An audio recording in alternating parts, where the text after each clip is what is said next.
तो हेलो दोस्तों, स्वागत है आप सबका आज की इस वीडियो में। तो आज की इस वीडियो में हम देखने वाले हैं पाल वंश के बारे में। तो हम बता दें कि हमने पिछली वीडियो में राष्ट्रकूट वंश को देखा था। तो आज की ये वीडियो स्टार्ट करने से पहले बता दें कि यदि आप हमारे चैनल पर नए हैं तो चैनल को सब्सक्राइब जरूर कर लें। तो चलिए हम देखते हैं पाल वंश के बारे में। तो पाल वंश का जो शासनकाल रहा वो 7 से लेकर 11वीं ईस्वी तक रहा, यानी कि सबसे ज़्यादा शासनकाल इन्हीं लोग का रहा, पाल वंशों का। ठीक है। नेक्स्ट पॉइंट है हमारा कि पाल वंश के जो शासक थे वो बौद्ध धर्म के ब्रजियान शाखा को मानते थे। ठीक है। और जो उनकी अनुयायी हुआ करते थे। पाल वंश की क्षेत्र की बात की जाए तो ये बिहार बंगाल का क्षेत्र हुआ करता था पाल वंश। इसकी राजधानी की बात करते हैं तो इसकी राजधानी बिहार की मुंगेर में थी। ठीक है, मुंगेर। नेक्स्ट हम देखेंगे कि पाल वंश के संस्थापक कौन है। तो सबसे प्रथम शासक है पाल वंश के गोपाल। तो पॉइंट है हमारा कि पाल वंश के संस्थापक गोपाल थे। इन्होंने बिहार शरीफ में ओदंतपुरी विश्वविद्यालय का निर्माण कराया था, यानी कि स्थापना किया था। ठीक है। तो पाल वंश के संस्थापक गोपाल, इन्होंने ओदंतपुरी विश्वविद्यालय की स्थापना की थी। ठीक है। अगले पॉइंट की ओर बढ़ते हैं। अगला शासक आते हैं धर्मपाल। तो इनके बारे में मुख्य बिंदु जो भी है देख लेते हैं। तो धर्मपाल के बारे में देखते हैं। तो इस वंश का अगला शासक आते हैं धर्मपाल। ठीक है। इसने कन्नौज पर अधिकार के लिए त्रिपक्षीय संघर्ष में भाग लिया था, किंतु इनकी पराजय हुई और इसी कारण पाल साम्राज्य का विकास रुक गया। तो धर्मपाल जो है वो त्रिपक्षीय संघर्ष में भाग लिए थे और उस भाग में इन्होंने हार गए थे। ठीक है, यानी कि इनकी पराजय हुई थी और इन्हीं के शासन काल से ही जो पाल साम्राज्य था उसका विकास रुक सा गया। ठीक है। अगले पॉइंट की ओर बढ़ते हैं। हमारा अगला पॉइंट है कि धर्मपाल ने भागलपुर में विक्रमशिला विश्वविद्यालय, ठीक है, तथा बांग्लादेश में सोनपुर महाविहार की स्थापना किया था। यानी कि धर्मपाल जो है विक्रमशिला विश्वविद्यालय के संस्थापक और सोनपुर महाविहार की स्थापना इन्होंने ही की। ठीक है।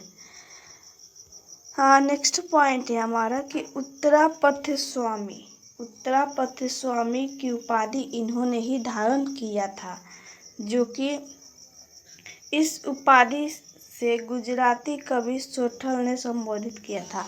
यानी कि जो उत्तरापथ की उपाधि है ये उपाधि गुजराती कवि थे सोठल, उन्होंने ही दिया था धर्मपाल को। ठीक है। नेक्स्ट पॉइंट की ओर बढ़ते हैं अगले शासक की। तो अगला शासक आते हैं देवपाल। तो इस वंश के तीसरे शासक आते हैं देवपाल। तो इनके बारे में देख लेते हैं। तो अगला शासक देवपाल बना। इसी ने राजधानी मुंगेर की स्थापना की थी, यानी कि राजधानी मुंगेर को बनवाया था देवपाल। इसके दरबार में अरब यात्री सुलेमान आया था। ठीक है। इन्हीं के दरबार में एक अरब यात्री सुलेमान भारत आया था। ठीक है। इसने बंगाल को रुहुमा शब्द से संबोधित किया था। जो सुलेमान था वो बंगाल को रुहुमा शब्द से संबोधित किया था। नेक्स्ट पॉइंट की ओर बढ़ते हैं। तो हमारा नेक्स्ट पॉइंट है अगला शासक आते हैं चौथे शासक महिपाल। ठीक है। तो इनके बारे में जो भी मुख्य बिंदु है उसको देख लेते हैं। तो इस वंश का अगला शासक आते हैं महिपाल। ठीक है। महिपाल ने इस वंश का विकास प्रारंभ किया, यानी कि जो धर्मपाल थे वो त्रिपक्षीय संघर्ष में भाग लिए थे और उसमें पराजय हुए थे। ठीक है, यानी कि पराजित हो गए थे।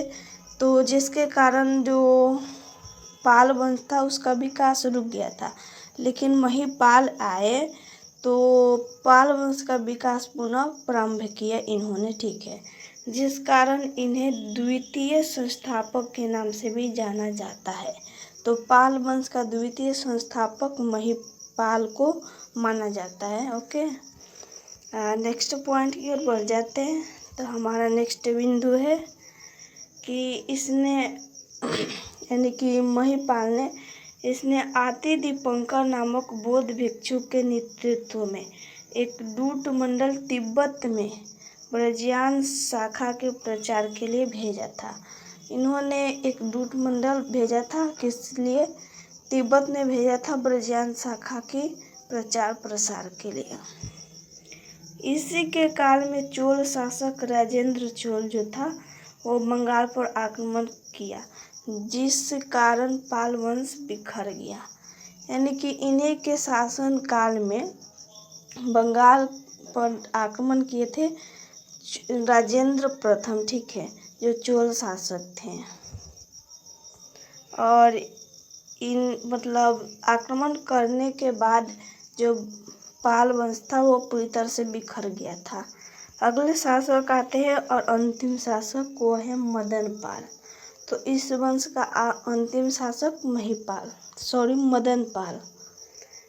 तो पाल वंश के अंतिम शासक मदन पाल थे। इन्होंने कुछ नहीं किया खास, ठीक है। इनके मृत्यु के बाद पाल वंश का अंत ही हो गया, ठीक है। और इन्हीं के मृत्यु के बाद पाल वंश पूरी तरह से समाप्त हो गया। और इसके स्थान पर है हमारा सेन वंश उदय हुआ, ठीक है। पाल वंश के अंत हुआ और सेन वंश का उदय हुआ। तो हम नेक्स्ट वीडियो में सेन वंश के बारे में देखेंगे। ओके, तो वीडियो अच्छी लगी होगी तो लाइक शेयर सब्सक्राइब जरूर कर दें। और चलिए मिलते हैं नेक्स्ट वीडियो में। जय हिंद।